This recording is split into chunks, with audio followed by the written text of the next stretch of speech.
No radio chatter, only the low rumble of diesel engines in silent mode and the faint sweep of infrared lights scanning the road ahead. At the front, 3 armored command vehicles, 24 modified SUVs with heavy machine guns, 4 armored vehicles carrying mobile air defense systems, and 6 refrigerated containers holding more than 2.7 tons of pure fentanyl, enough to kill 200 million people. Inside rode over 300 gunmen armed with M4 carbines, PKM machine guns, M203 grenade launchers, FN6 shoulder-fired missiles, and 16 mini-suicide drones. But not only Sinaloa soldiers, there were Colombian mercenaries, ex-special forces, part-time artillery, and electronic warfare technicians. All were part of a secret force rebuilt under the name Ghost Unit, specializing in cross-border operations beyond the control of the Mexican government. But why? Why would the cartel risk so much? Why would an organization known for hiding in the shadows dare to mobilize a large armed force and march straight into the United States? The answer began 2 weeks earlier, on July 29, 2025, when the DEA and Mexican military raided a major Sinaloa hub in Sonora. They seized 40 tons of cash and captured 17 fentanyl technicians, including the son of a senior commander.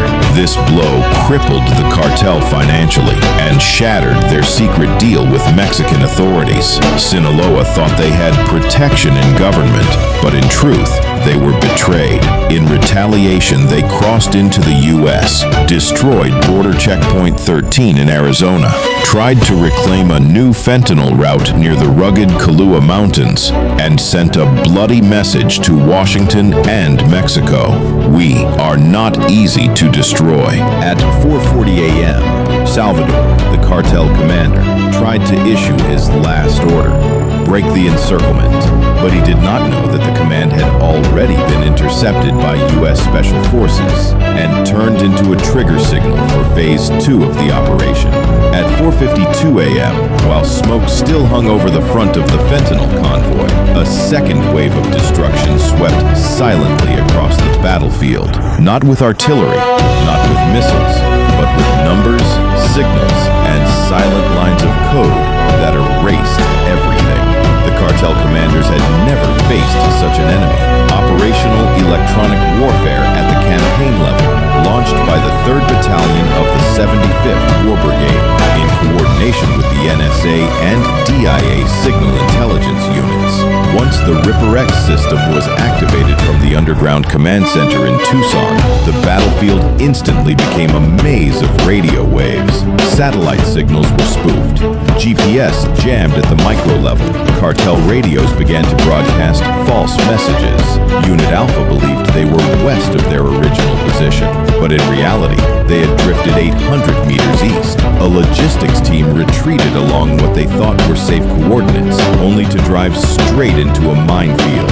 Meanwhile, U.S. Special Forces were exploiting live audio data, every call decoded, every voice filtered and identified.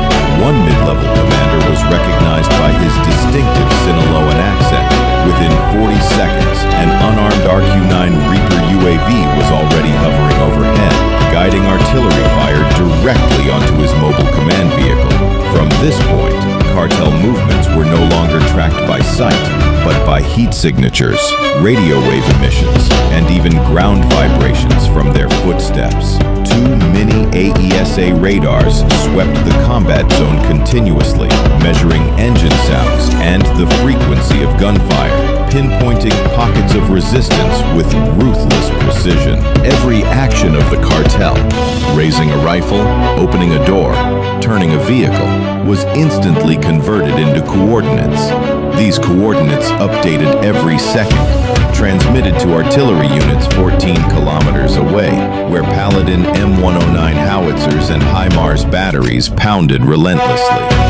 Yet the final blow did not come from the ground.